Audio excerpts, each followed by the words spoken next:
Om Swastiastu. Om Swastiastu. Selamat sore pemirsa, apa kabar Anda? Sore hari ini semoga selalu dalam keadaan sehat. Ya, di bulan kemerdekaan ini, Halo Kamtibmas kembali hadir bersama saya Made Sukadana Karang. Situasi Kamtibmas Daerah Hukum Polres Karangasem menjelang pemilu kada tahun 2024. Kita angkat menjadi topik kita pada sore hari ini. Tentunya sudah hadir dua narasumber yang akan kita ajak berbincang-bincang mengenai topik kita. Langsung saja saya sapa. Yang pertama ada AKBP Nengasa Diarte SIK SHMKP. Beliau adalah Kapolres Karangasem. Om Swastiastu, Pak Kapolres. Swastiastu. Sehat selalu Pak Nengah? Astung Kares. Sehat ya. Gimana perjalanan dari Karangasem ke Denpasar, lancar? Lumayan lancar. Baik, terima kasih Pak Kapolres sudah jauh-jauh nih kita undang ke studio untuk berbincang-bincang mengenai situasi Kamtibmas Daerah Hukum Polres Karangasem apalagi menjelang pilkada ini, tahun politik juga ini ya di tahun 2024. Kemudian kita juga sudah menghadirkan seorang akademisi Profesor Dr. Gede Madeswadana SHMH. Om Swastiastu, selamat sore Prof. Om Swastiastu. Sehat selalu Prof. Astung Kares. Sehat ya Prof ya. Baru saja saya juga baru datang nih dari kantor DPRD Renon nih. Baru ada rapat sidang paripurna nih. Ini menjelang atau pas banget hari ini 14 Agustus juga pemerintah Provinsi Bali merayakan hari jadinya yang ke-66 nih. Ya, ini harus mengucapkan juga nih kepada pemerintah daerah tercinta kita tentunya nanti ya. Oke, baik. Langsung saja saya ke Pak Kapolres. Kalau kita berbicara tentang keamanan Kamtibmas Niki sendiri, kalau di Karangasem Niki, khususnya di daerah hukum Polres Karangasem ini, bagaimana situasi secara umum? Itu selalu yang ingin saya tanyakan. Baik, jadi untuk di wilayah hukum Kabupaten Karangasem sampai saat ini secara umum terjaga kondusif ya. Pasca pemilihan umum kemarin ya, pemilihan legislatif dan presiden, wakil presiden, situasi Kamtibmas sangat kondusif, juga masyarakat pasca pemilu juga melaksanakan aktivitas seperti biasa. Kemudian yang perlu kami terus lakukan yaitu bagaimana merawat Kamtibmas kita ya, khususnya di Kabupaten Karangasem ini supaya selalu terjaga kondusif, karena salah satu kesiapan yang harus disiapkan oleh Polres Karangasem yaitu situasi kondisi masyarakat itu kondusif. Ya, sehingga dengan demikian nanti pada saat sekarang sudah masuk proses pemilihan kepala daerah ya. Mulai kegiatan verifikasi faktual tahap kedua di Kabupaten Karangasem khusus untuk calon perseorangan. Jadi untuk di Provinsi Bali ini satu-satunya kabupaten yang ada calon perseorangan yang mendaftarkan itu Kabupaten Karangasem. Nah, sekarang sedang berproses ya, dan nanti sesuai informasi dari KPU Kabupaten Karangasem tanggal 18 nanti akan diumumkan ya, apakah memenuhi persyaratan atau tidak ya calon perseorangan yang mendaftar di KPU Kabupaten Karangasem. Ya. Kemudian untuk Kamtibmas ya, terutama untuk kriminalitas ya di Kabupaten Karangasem ini ya, kami catatan Polres Karangasem itu yang menjadi perhatian ya masih kejahatan-kejahatan konvensional ya. Yang tinggi itu datanya yaitu kasus pencurian, kasus penganiayaan, kemudian yang berhubungan dengan penyalahgunaan narkotika. Nah, angka ini yang paling sering muncul ya. Tapi dari tahun ke tahun tidak terjadi kenaikan yang signifikan, masih bergerak sideways seperti itu. Tapi kami terus melakukan upaya-upaya dalam rangka merawat ya keamanan di Kabupaten Karangasem ini. Selain juga situasi kondisi masyarakat, ya kami juga melakukan kegiatan-kegiatan untuk bagaimana ya kami didukung oleh stakeholder yang ada, mulai dari Forkopimda, Polres Karangasem. Melalui kegiatan Safari Kamtibmas ya, kami mendatangi tokoh-tokoh masyarakat, tokoh politik ya. Kemudian juga dari Pak Bendesa Adat ya. Jadi MDA Kabupaten Karangasem kami datangi, kemudian juga MDA Kecamatan, bagaimana supaya potensi-potensi konflik yang ada di Kabupaten Karangasem ini ya selama proses penyelenggaraan pemilihan kepala daerah ini tidak muncul. Sehingga kalau ini muncul bisa ada pihak ketiga yang masuk ya, karena namanya politik ya, apapun bisa dilakukan untuk mendapatkan dukungan suara seperti itu. Jadi upaya-upaya itu kami sudah lakukan ya, mudah-mudahan pemilihan kepala daerah khususnya di Kabupaten Karangasem nanti bisa berjalan dengan aman, lancar sesuai harapan kita bersama. Ya, kita harapkan bukan hanya di Karangasem saja, tetapi Betul, di ya. 9 kabupaten kota yang Betul. ada di Bali ini juga melakukan hal yang sama seperti itu, Pak Nengah. Iya, betul. Baik, ada yang menarik sekali adalah ada hal-hal yang dilakukan untuk merawat Kamtibmas atau situasi Kamtibmas di masyarakat ini sendiri. Seperti apa upaya-upaya dari pihak kepolisian, khususnya dari Polres Karangasem untuk merawat agar Kamtibmas itu tetap kondusif di masyarakat, Pak Nengah? Baik, jadi mulai dari program nasional dari kepolisian ada yang namanya Jumat Curhat. Nah, Jumat Curhat ini kami selalu turun ke masyarakat ya untuk mendengarkan aspirasi dari masyarakat atau apakah ada permasalahan-permasalahan Ya. sehingga bisa sejak dini kita bisa antisipasi. Ya. Kemudian juga ya ada namanya kegiatan Minggu Kasih, sama juga kegiatannya menyerap aspirasi.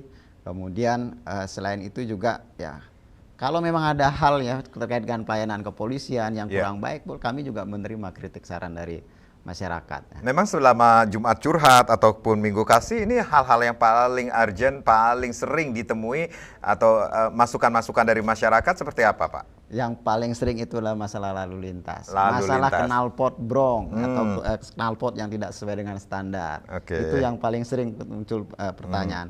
Masalah anak-anak yang menggunakan sepeda motor yang belum memiliki surat izin mengemudi. Ini yang sering ditanyakan. Baik. Kemudian juga masalah narkoba itu juga sering menjadi perhatian masyarakat. Baik, baik itu yang sering menjadi curhatan masyarakat di Jumat Curhat yang sudah dilakukan dari Polres Karangasem ataupun juga Minggu Kasih seperti itu ya. Nah, seperti apa upaya-upaya dari Polres Karangasem tentunya untuk menekan agar kecelakaan atau angka kecelakaan lalu lintas di wilayah hukum Polres Karangasem itu bisa cukup turun atau bagaimana situasinya di laka lantasnya nanti kita akan bahas. Kita rehat sejenak. Pemirsa jangan kemana-mana, di sesi berikutnya silahkan Anda yang ingin bergabung bersama kami, ingin bertanya lebih banyak lagi mengenai situasi Kamtibmas di wilayah hukum Polres Karangasem. Ini kesempatan Anda karena ada Bapak Kapolres dan juga ada Profesor Gede Madeswadana, seorang akademisi yang akan memberikan solusi yang terbaik bagi Anda. Sesaat lagi.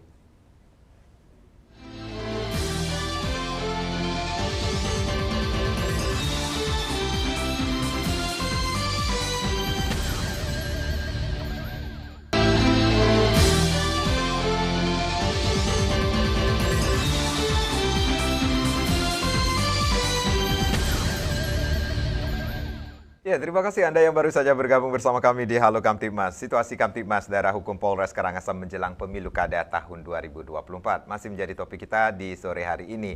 Kalau tadi Bapak Kapolres Karangasem sudah menjelaskan banyak hal yang sudah dilakukan, ada upaya-upaya untuk merawat agar Kamtibmas atau situasi kondisi masyarakat untuk menjaga Kamtibmas di masyarakat ini sendiri, ada hal-hal yang sudah dilakukan. Di antaranya ada Jumat Curhat, kemudian Minggu Kasih, dan yang menjadi curhatan masyarakat yang paling banyak adalah laka lantas itu sendiri, lalu lintas, masalah lalu lintas, kemudian knalpot brong, kemudian ada hal-hal juga yang menjadi fenomenal nih Pak Kapolres kalau di Denpasar dan di beberapa daerah yang pernah saya lihat ini sendiri, ini apakah menjadi tren atau seperti apa ini? Banyak sekali kendaraan bermotor yang tanpa nopol atau nomor polisi. Ini terjadi juga kah di daerah hukum Polres Karangasem, Pak? Baik, jadi untuk di Kabupaten Karangasem itu di daerah-daerah desa itu ada beberapa kendaraan Ada yang beberapa. seperti itu. Ya. Tetapi kalau di kotanya, ya, apalagi di kawasan tertib lalu lintas (KTL) itu jarang kami temui. Ya. Apalagi sekarang ini kan kita sudah menggunakan teknologi ya, adanya Electronic Traffic Law Enforcement atau ETLE itu, tilang secara elektronik itu. Jadi masyarakat sudah banyak yang mengetahui kalau lewat kota ya mereka menghindari ya untuk melanggar lalu lintas karena nanti terekam nanti. Terdeteksi juga ya, tiba-tiba dapat surat cinta nanti. Jadi seperti itu. Baik. Tadi Pak Kapolres mengatakan nih Jumat Curhat ini yang paling banyak dicurhatin masyarakat, khususnya ke masyarakat Karangasem adalah masalah lalu lintas, kemudian knalpot brong, narkotika. Nah, sebenarnya angka untuk laka lantas di daerah hukum Polres Karangasem seperti apa, Pak? Jadi untuk angka kecelakaan lalu lintas ya di Kabupaten Karangasem itu tahun 2023 itu angkanya 600 ya, kecelakaan lalu lintas. Nah, sekarang sudah memasuki bulan 8 di tahun 2024 ini ya angkanya sudah sekitar 400-an.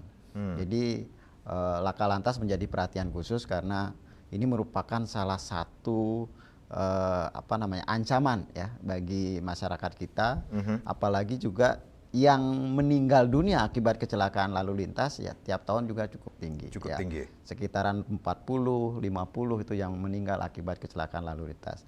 Artinya ini permasalahan yang kita semua ya. Kami juga tidak bisa melakukan hal pembinaan secara mandiri oleh kepolisian, juga kami harus melibatkan stakeholder yang lain. Yeah. Kemudian terutama ke sekolah-sekolah kami melakukan kegiatan Police Goes to School. Yeah. Jadi dalam rangka untuk mengedukasi anak-anak remaja bagaimana tertib berlalu lintas ya, atau mengajak mereka menjadi pelopor keselamatan berlalu lintas. Ya, karena cara-cara seperti itu harapannya lah dia memiliki karakter yang kuat ya, karakter yang tertib terhadap aturan hukum. Itu yang kami harapkan.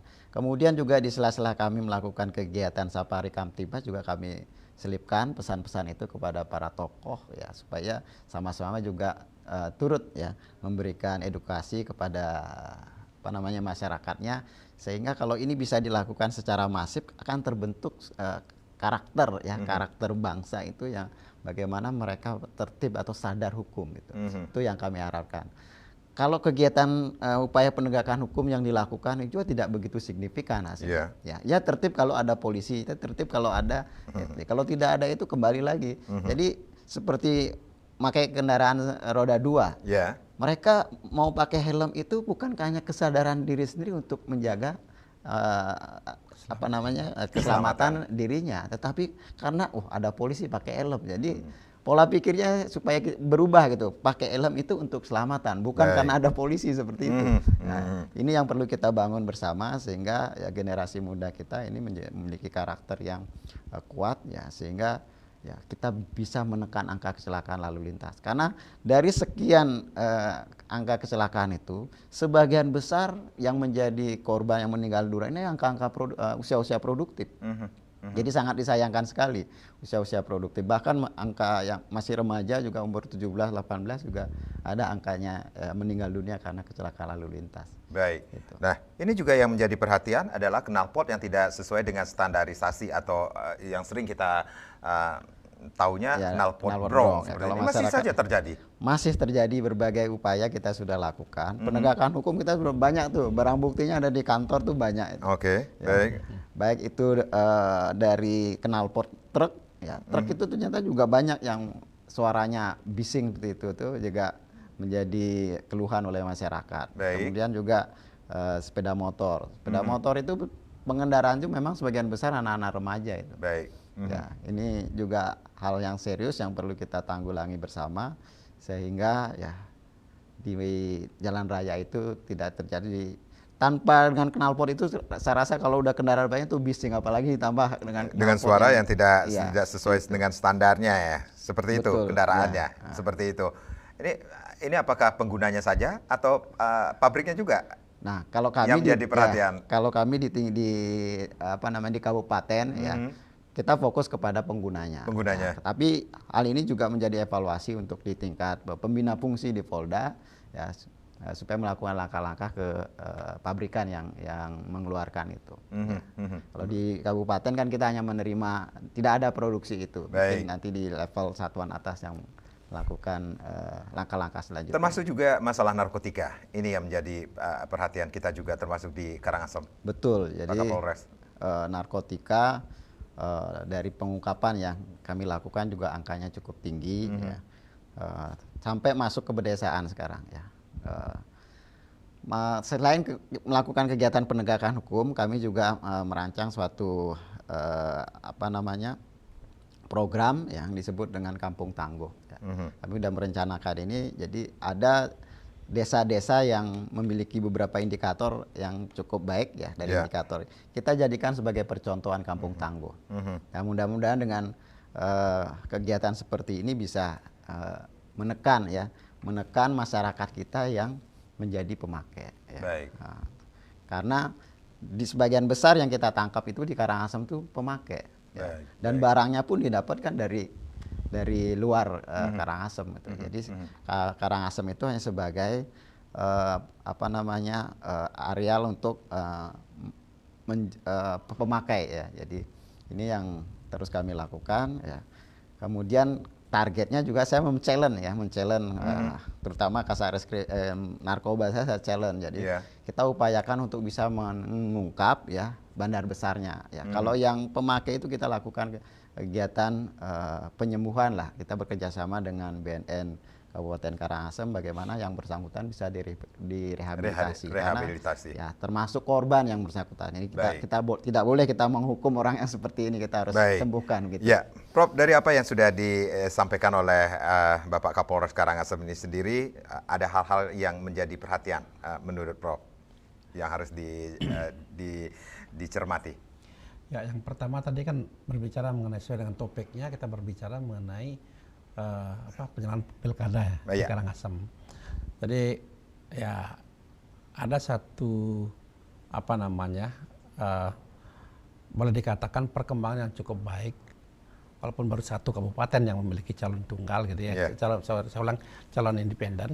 Jadi itu sungguh baik gitu ya dari segi perkembangan pendidikan politik kita di Bali khususnya, di Indonesia pada umumnya. Walaupun dulu di Singaraja juga ada, tapi sudah tidak sesuai dengan persyaratan, ya akhirnya batalkannya Karangasem. Ya mudah-mudahan saja, ya, supaya kita ingin mengetahui perkembangan daripada politik kita. Apakah nanti calon independen ini bisa memenangkan daripada calon partai-partai ya, dan juga suka menjadi diusung beberapa kendaraan. Bagus jadinya gitu. Kita melihat saja. Kita sama-sama berdoa. Seorang pasti sama akan berdoa, semuanya ingin menang kan begitu. Itu yang pertama yang menarik, karena bagaimanapun juga ini yang tadi juga disampaikan, sudah sosialisasi sudah lakukan pentahapannya. Pengumuman ke tanggal 18 itu adalah pengumuman mengenai calon independen ini. Nah sekarang calon tetapnya para calon itu kita mengikuti KPU daerah maupun KPU di Bali, semuanya itu yang menjadi atensi kita, yang cukup menarik saya katakan itu.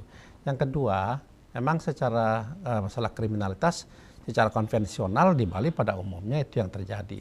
Masalah curanmor, atau barangkali masalah yang terkait dengan narkotika. Nah itu lalu lintas tadi yang terakhir yang disampaikan. Memang untuk daerah Karangasem sampai saat ini mungkin tidak begitu banyak ada electronic traffic light enforcement itu di ETLE-nya itu. Ya tapi tetap aja ada usaha. Polda juga sudah memikirkan mungkin hal itu untuk semua di tingkat-tingkat itu juga menyampaikan atau menampilkan mengenai ETLE tadi. Ini kan tujuannya adalah bagaimana kita memantau, memonitor tidak saja kecelakaan lalu lintas tapi juga kedisiplinan. Karena kedisiplinan itu bermula dari diri saya sendiri. Bagaimana menjadi diri seorang pengendara ya harus mereka harus disiplin, itu yang utama. Ya pakai helm, ada STNK atau SIM ya silakanlah lengkapi itu. Persoalan yang lain muncul adalah apakah karena dengan adanya sedikitnya ada monitoring terhadap ETLE itu menyebabkan terjadinya kecelakaan lalu lintas. Kita juga belum tahu. Nah, kecelakaan lalu lintas itu kan kembali lagi masalah pribadi, masalah kebut-kebutan, karena jalannya sepi. Sementara kan sepi di daerah tertentu, sepi kebut-kebutan. Disiplinan terhadap para pemakai jalan itu juga dia mengarah kepada ini kan milik saya, apalagi anak-anak muda. Nah, tentu hal-hal yang demikian akhirnya mau tidak mau dia mengabaikan tentang bagaimana keselamatan jalan, bagaimana ketentuan jalan itu sendiri, dan bagaimana orang lain juga sebagai pengguna jalan. Nah, ini yang kadang-kadang dilupakan oleh para pengendara, sehingga bisa saja terjadi tabrakan antar kendaraan sama kendaraan, atau juga terjadinya out of control. Mungkin terlalu ngerem, terlalu keras, dan sebagainya. Atau dia sekarang tadi sudah disampaikan juga, knalpot brong itu masih banyak juga terjadi begitu. Nah ini kan menunjukkan sambil mereka ngebut menoleh ke belakang suara brongnya seperti apa. Akhirnya tahu di depan ada gundukan atau apa ditabrak ya akhirnya out of control. Nah tentunya hal yang demikian ini sangat menjadi perhatian bagi kita. Pihak polisian tidak Ya. cukup hanya dengan mensosialisasikan tentang ke sekolah-sekolah, tentang kedisiplinan lalu lintas, tapi bagi kita semua, baik sekolah, guru dan sebagainya, ya tetap sajalah harus melakukan hal itu. Saya itu dulu yang paling terpenting, karena ya masalah narkotika nanti kita bahas pada Ya, waktu sesi berikutnya ya, Oke. Prof ya. Baik, Prof dan Pak Nengah, kita rehat sejenak. Nanti kita akan lanjutkan lagi. Pemirsa jangan kemana-mana, di sesi berikutnya silakan. Anda yang ingin bergabung bersama kami, lain akan kami buka di 0361894840 dan juga di 0361894841. Sesaat lagi.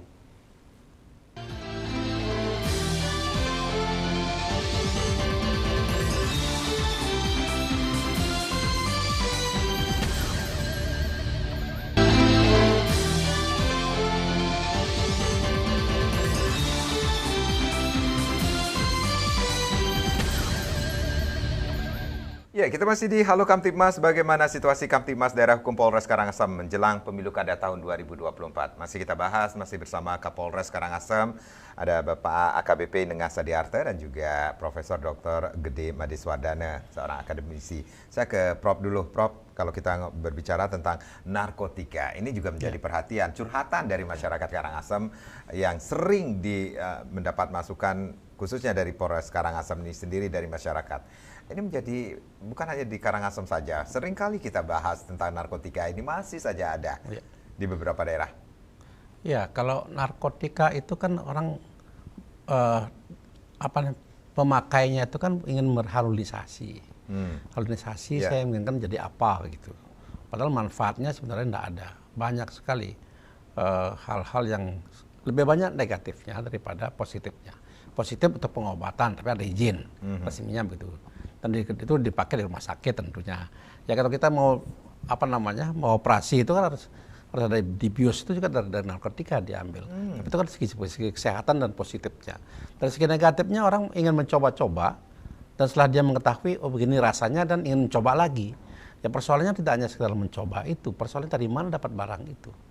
Nah ini yang belum bisa kita mengungkap secara penuh. Tadi sudah diakui dan disampaikan oleh Pak Kapolres bahwa untuk mengungkap itu tidak cukup di dalam oleh para pemakai dan pengguna ini saja, tapi juga bagaimana kita bisa mengembangkan dari mana barang itu didapatkan.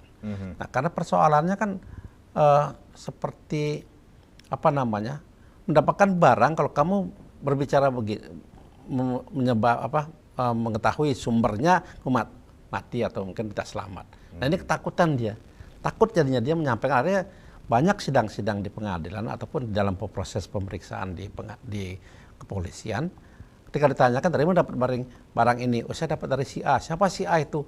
Aduh, lengkapnya saya tidak tahu ya. Semuanya begitu, artinya sudah terputus di atasnya ini. Itulah pengguna-pengguna ini macam-macam.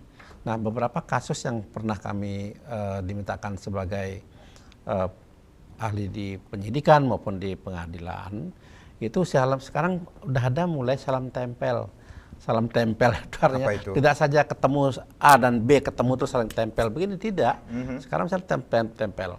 Sekarang Karangasem misalnya di Subagan ada pohon besar, saya tempelkan di situ. Jadi orang sudah main HP sekarang. Tinggal ambil jam sekian. Itu sistemnya udah sekarang begitu. Baik. Jadi orang ini ada yang menarik sekali ketika Pak Kapolres mengatakan ini seorang pengguna, pemakai itu juga menjadi korban. Ya, jelas. Sebagai korbannya. Ya, itu mau tidak mau seorang pemakai dan pengguna itu kan bagi korban paling tidak bagi dirinya sendiri. Ya, paling tidak bagi dirinya sendiri.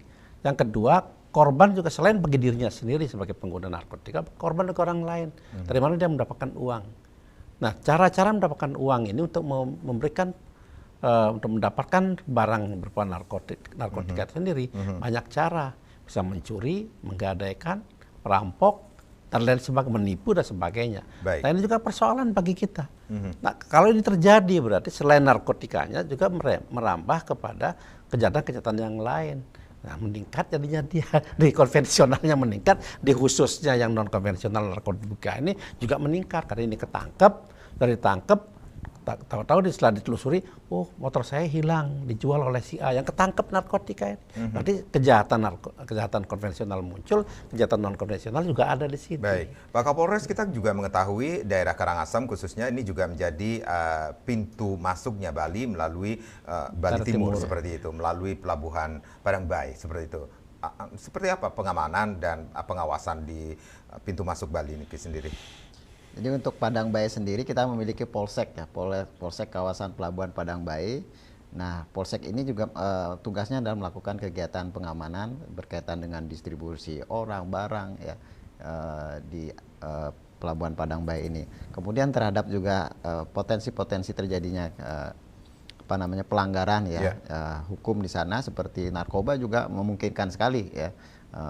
Narkoba, kemudian penyelundupan sudah pernah juga beberapa kali kita melakukan pengungkapan baik terhadap penyelundupan kendaraan bermotor ya ataupun narkoba. Tentunya untuk di pelabuhan itu kita harus memang betul-betul bekerja sama dengan stakeholder yang ada di sana, termasuk juga ada kerjasama dengan Polres yang ada di Lombok Barat ya.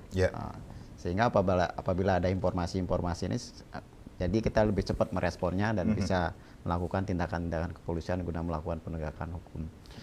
Nah, di samping itu juga untuk kasus narkoba kami mengajak ya bendesa adat ya untuk membuat prarem juga ya dimasukkan ya dalam prarem kepada siapa warga masyarakatnya yang terbukti ya melanggar ya terkait dengan tindak pidana narkoba ini, dia ada sanksi. Selain sanksi hukum positif juga dia kena sanksi sosial di adatnya. Langkah ini adalah langkah yang bagi kami ini sangat strategis karena kalau di desa itu kan selain juga malu dia, ada sanksi sosialnya ini malu. Mudah-mudahan dengan ini juga bisa mengefektifkan langkah pencegahan kita. Ya, Pak Kapolres dan Profesor, kita juga mengetahui Kabupaten Karangasem yang terdiri dari 8 kecamatan ini juga menjadi perhatian kita pada saat pemilu kada yang akan diselenggarakan 27 November 2024 ini sendiri. Apalagi seperti yang disampaikan tadi, ini satu-satunya kabupaten di Bali hanya di Karangasem yang mempunyai calon perseorangan. Itu pun kita masih menunggu nih calon independennya tanggal 18 Agustus apakah memenuhi persyaratan untuk ikut berkompetisi nanti di ajang pemilu kada ini sendiri. Nah, ada upaya-upaya apa yang sudah dilakukan pengamanan atau persiapan dari Polres Karangasem untuk memberikan rasa aman, nyaman ketika dilaksanakan pemilu kada ini sendiri, Pak Nengah? Tentu kegiatan-kegiatan rutin kita dalam rangka memelihara keamanan dan ketertiban masyarakat, kita sudah fokus juga terhadap pengamanan proses penyelenggaraan pemilihan kepala daerah. Nah, sekarang lebih fokus lagi bahwasanya Polda Bali ya dan Polres Karangasem juga sudah membuat perencanaan terkait khusus pengamanan pelaksanaan pemilihan kepala daerah. Yang disebut namanya operasinya itu, nama sandi operasinya Operasi Mantap Raja Agung 2024. Nah, kami sudah melakukan proses latihan praoperasi, kemudian nanti kita juga melakukan kegiatan latihan Sispam Kota, terus termasuk juga pasangan calon itu nanti akan ada pengawalan secara pribadi dari pihak kepolisian. Nah, ini untuk menjamin keamanan pasangan calon, termasuk juga penyelenggara, itu bagian dari tugas kami untuk melaksanakan kegiatan pengamanan. Jadi di dalam persiapan-persiapan untuk melakukan kegiatan pengamanan pilkada ya, khususnya di Kabupaten Karangasem ada 8 kesiapan yang harus kami siapkan ya. Dari 8 ini semuanya sudah kami siapkan ya, mulai dari ada namanya siap posko, siap kondisi masyarakat, siap anggarannya dari pemerintah daerah ya. Pemerintah Kabupaten Karangasem sudah mendukung kami anggaran, kewajiban kami untuk menggunakan itu dan mempertanggungjawabkannya. Kemudian kesiapan juga sarana prasarananya, kesiapan Kamtibmasnya ya. Nah, itu sudah kami lakukan dengan melakukan seperti tadi saya sampaikan, ada safari Kamtibmas yang kami lakukan melalui Jumat Curhat, Minggu Kasih. Itu adalah untuk dalam rangka Har Kamtibmas. Jadi menciptakan bagaimana situasi Kamtibmas ini supaya benar-benar kondusif sehingga penyelenggaraan pemilihan kepala daerah di Kabupaten Karangasem itu berjalan dengan kondusif sesuai dengan harapan kita bersama. Termasuk juga isu-isu kerawanan yang bisa saja berpotensi yang terjadi pada pemilu kada serentak, termasuk di Kabupaten Karangasem, itu menjadi perhatian dari Polres Karangasem. Betul. Ya. Jadi setiap daerah mungkin memiliki potensi kerawanan yang ada ya. Kami sudah memapping dari 8 kecamatan ini. Kami mengklasifikasikan ya tingkat kerawanannya ada di mana ya. Pertama di Kecamatan Karangasem ya, itu kami anggap berpotensi terjadinya kerawanan yang paling tinggi lah. Karena pertama dari jumlah DPS yang ada, ya, daftar pemilih sementara itu paling tinggi. Ya, kemudian bakal calon juga ya kemungkinan ada banyak di Kecamatan Karangasem. Nah, yang kedua itu adalah Kecamatan Abang. Ya, itu DPS-nya nomor 2, ya, terbesar nomor 2 di Karangasem. Kemudian Kecamatan Kubu. Ya. Nah, di 3 kecamatan ini kemungkinan ya prediksi kami ya bakal calonnya ada di kecamatan itu. Jadi ini tentunya memiliki potensi kerawanan yang cukup tinggi. Nah, selain itu juga kami melihat ya histori peristiwa yang pernah terjadi di pemilihan kepala daerah di tahun-tahun sebelumnya. Itu juga salah satu indikator yang kami masukkan untuk memetakan kerawanan ya, potensi kerawanan yang ada. Nah, dari potensi-potensi itu kami memploting personil sesuai dengan potensi kerawanan yang ada, termasuk juga dari sistem pengamanan di TPS ya, ada pola yang kami tetapkan. Misalkan kalau yang rawan ya 1 TPS 1 polisi, yang kurang rawan mungkin 2 TPS bisa 1 polisi. Jadi seperti itu ya, sistem pengamanannya. Nah, dari jumlah personil yang kami miliki memang terjadi kekurangan ya, kami minta bantuan dari Polda Bali untuk membantu nanti khususnya pada saat pungut hitung ya. Pada saat pungut hitung nanti kami akan di backup oleh Polda Bali untuk melaksanakan kegiatan pengamanan khusus di Kabupaten Karangasem. Seperti itu. Jadi langkah-langkah itu yang sudah kami siapkan ya, mudah-mudahan semua berjalan sesuai dengan skema yang kami tetapkan dan potensi gangguan yang ada kita bisa tiadakan, jadi tidak berkembang menjadi gangguan nyata atau ancaman faktual gitu, seperti itu. Jadi bisa dikatakan ini ada 3 daerah yang menjadi perhatian juga untuk tingkat kerawanan ini sendiri. Prof, ini ada yang menarik sekali dari pernyataan dari Bapak Kapolres ini sendiri, histori juga bisa menjadi sebuah indikator untuk memberikan pengamanan. Ya, histori itu kan pengalaman yang terdahulu bagaimana. Jadi kalau misalnya terdahulu akan mengalami gejolak dan sudah berapa kali, itu bisa juga diangkat sebagai sebentuk indikator ke depannya.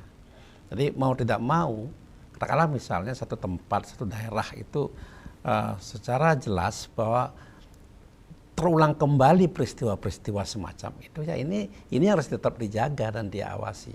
Artinya dengan analisis tentunya kenapa sampai terjadi segini, kok tiap periode ini terjadi begini, periode ini terjadi begini. Nah, sekarang apa masalahnya di situ? Ini tidak hanya sekedar kita menjadikan ini indikator pengamanan, tetapi solusinya harus dicari. Ya, nah oleh karenanya dalam pemahaman kita terhadap persoalan histori suatu wilayah, suatu geografi, tentu juga tidak lepas daripada karakter daripada masyarakat itu sendiri. Ya, tidak hanya geografis, Karangasem, Buleleng itu hampir sama. Ya, selalu dibilang, ini daerah panas ini, sebentar lagi bentrok, sebentar lagi begini ya. Ya, tapi sekarang kan sudah mulai agak mereda gitu ya, saya boleh dikatakan. Nah, kita Karangasem, Buleleng kita amati lah. Nah, selama ini sudah mulai ya, contohnya pemilihan presiden kemarin lebih. Nah, sekarang kan lebih ke individu jadinya. Calon yang berasal dari masyarakat, calon dari daerah tertentu, ini sudah sekali menggelu-gelukan. Hanya sekarang perlu menjadi perhatian Pak Kapolres dan beserta jajarannya. Ya benar, kalau misalnya kekurangan pasukan ya pasti minta ke yang lebih di atas gitu ya, seperti Polda gitu misalnya. Yang perlu menjadi perhatian adalah calon-calon yang independen ini yang di tanggal 4 hari lagi akan diumumkan, ya diharapkan juga untuk bisa menahan diri. Ini kan sekaligus juga informasi kepada para calon, kalaupun misalnya tidak diterima atau tidak terkualifikasi, maka relakanlah untuk melakukan hal-hal yang harus mereka legowo menerima. Legowo, itu yang terpenting. Nanti kita akan lanjutkan lagi. Pemirsa, kami akan kembali, tapi tentunya setelah yang berikut ini.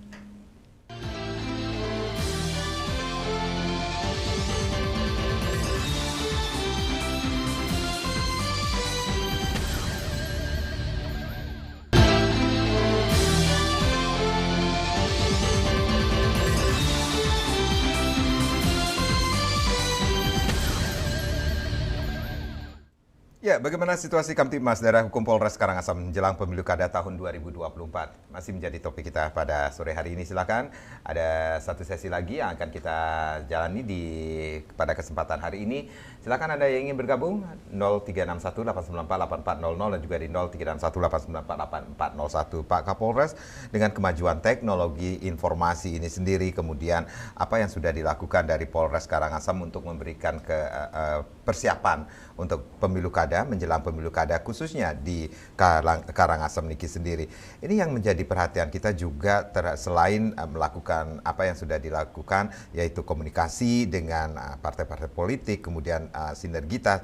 Nah, ini yang menjadi perhatian kita dengan semakin majunya teknologi, pemantauan aktivitas di media sosial dan unggahan-unggahan yang berpotensi konflik ini menjadi perhatian juga kah dari Polres Karangasem? Ya, betul.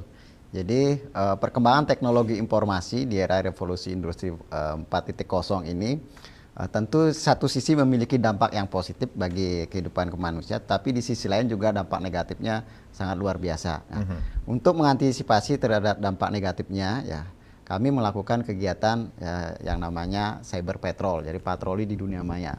Nah, cyber patrol ini dilakukan oleh selain pasukan yang real ya, pasukan manusia ya yang seperti Peleton Dalmas dan lain sebagainya, kami Polres Karangasem juga memiliki pasukan di dunia maya yang kami sebut dengan namanya Cyber Troop ya, Cyber Troop Polres Karangasem. Jadi pasukan Cyber Troop ini tugasnya adalah yang melaksanakan kegiatan cyber patrol, patroli di dunia maya, kemudian melakukan kegiatan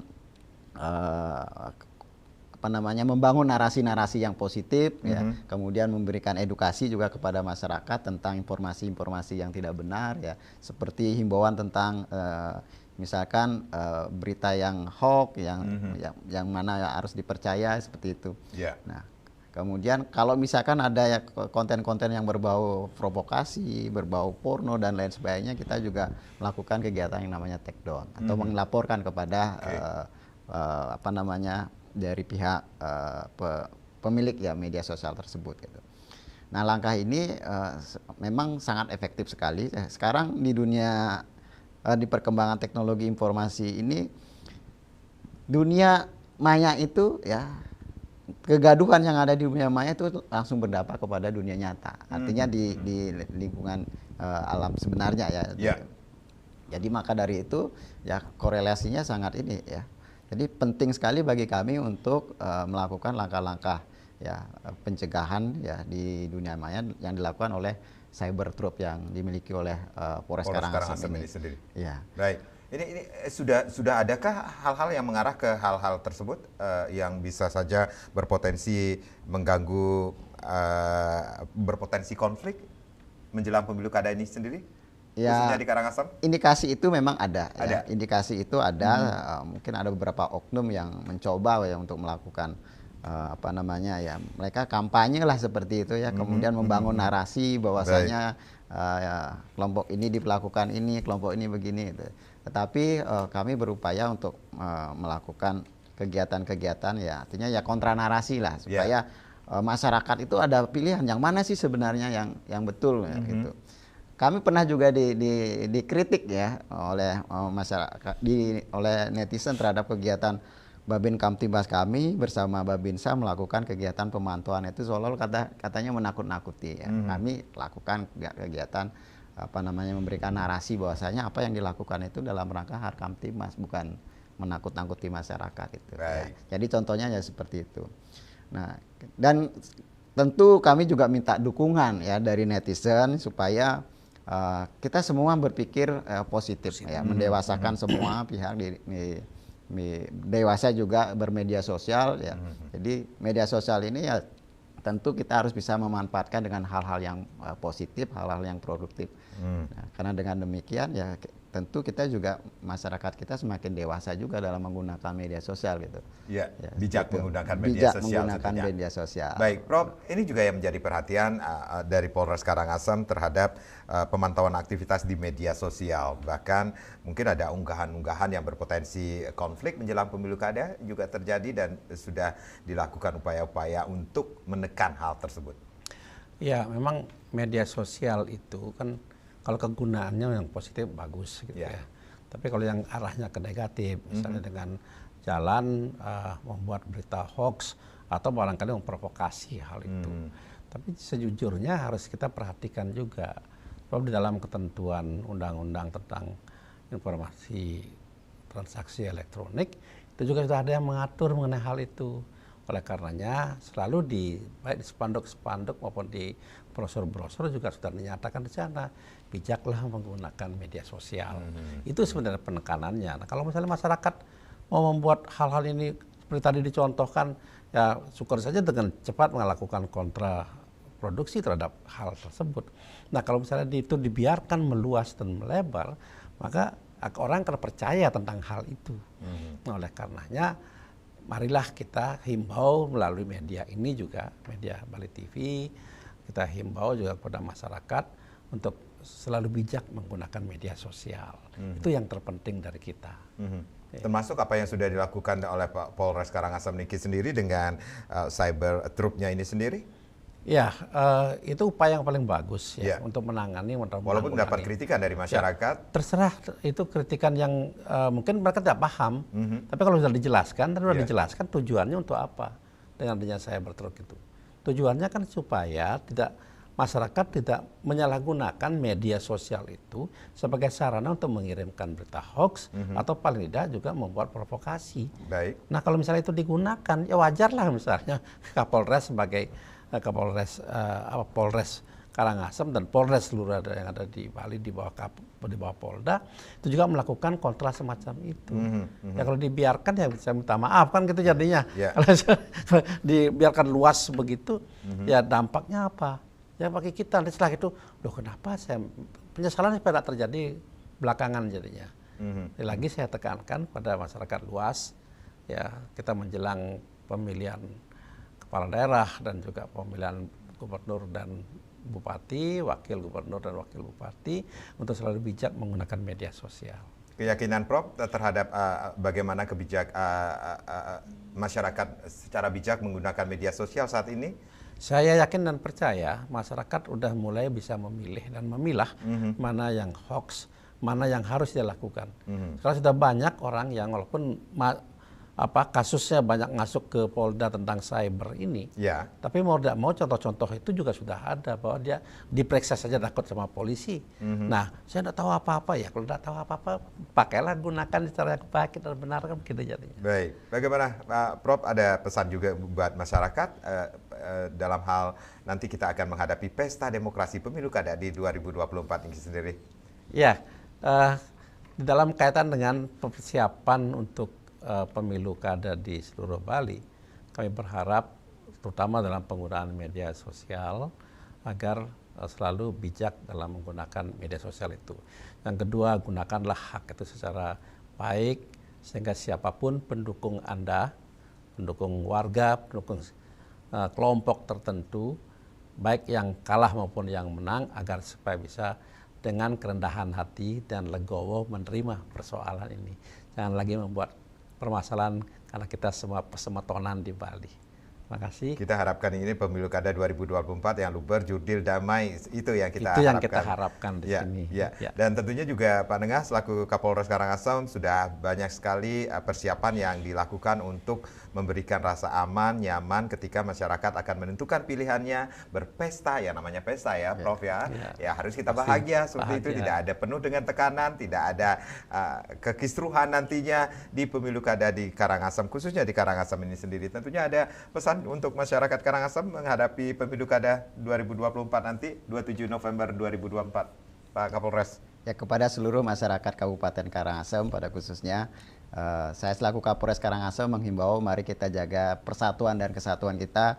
Beda pilihan itu hal yang biasa, ya. Perbedaan itu indah, tetapi persatuan dan kesatuan itu harus terus kita jaga sehingga dengan demikian kita dengan mudah bisa membangun wilayah kita, pertumbuhan ekonomi bisa bertumbuh dengan baik dengan Kamtibmas yang kondusif. Maka dari itu saya sekali lagi mengajak mari kita jaga persatuan dan kesatuan kita dan sukseskan pemilihan kepala daerah, pemilihan bupati dan wakil bupati, gubernur dan wakil gubernur Bali dengan aman, tertib, ya, lancar dan menghasilkan pemimpin yang amanah. Terima kasih. Termasuk juga di Karangasem, seperti Termasuk itu. juga di Karangasem. Walaupun nanti banyak juga kritikan-kritikan dari masyarakat, apa yang sudah dilakukan oleh Polres Karangasem untuk menuju Karangasem yang lebih baik ke depannya? Ya tentu kritikan itu merupakan hal yang wajar ya. Kami menerima kritikan itu dan menjadikan evaluasi buat internal kami ke dalam, sehingga pelayanan kami kepada masyarakat itu semakin baik. Gitu. Prof, ada yang ingin disampaikan lagi Prof di closing statement ini? Ya, Kita coba hari ini loh kita ulang tahun nih pemerintah Provinsi Bali. ya, saya mengucapkan selamat ulang tahun Dirgahayu kepada pemerintah Provinsi Bali, dan juga pada bulan yang berbahagia ini juga Bali Pos juga berulang tahun, termasuk juga kemerdekaan Republik Indonesia juga berulang tahun. Saya pernah lama cukup di Bali Pos juga di situ. Terima kasih, semoga semakin jaya, sukses selalu. Baik, Pak Kapolres, ada yang ingin disampaikan kepada negara kita, pemerintahan provinsi kita, dan juga Bali Pos yang selalu mendukung kerjasama ini bersama Polda Bali. Bulan Agustus ini bulan keceriaan, banyak perayaan ulang tahun. Ya, saya mengucapkan selamat ulang tahun kepada Provinsi Bali yang ke-66, kemudian kepada Bali Pos ya selamat ulang tahun yang ke-76 ya, yang ke-76, dan tentunya kepada Dirgahayu Republik Indonesia ya. Semoga di tahun ulang tahun yang ke-79 ya Indonesia semakin jaya, semakin maju, dan harapan kita masyarakat kita semakin sejahtera dan keamanannya terjaga dengan kondusif. Merdeka. Itu yang kita harapkan. Prof, terima kasih Pak Nengah selaku Kapolres Karangasem, terima kasih sudah sharing. Saya Madi Sukadanekaran, terima kasih, kita berjumpa lagi di lain kesempatan. Sampai jumpa. Om Santi Santi Santi. Om.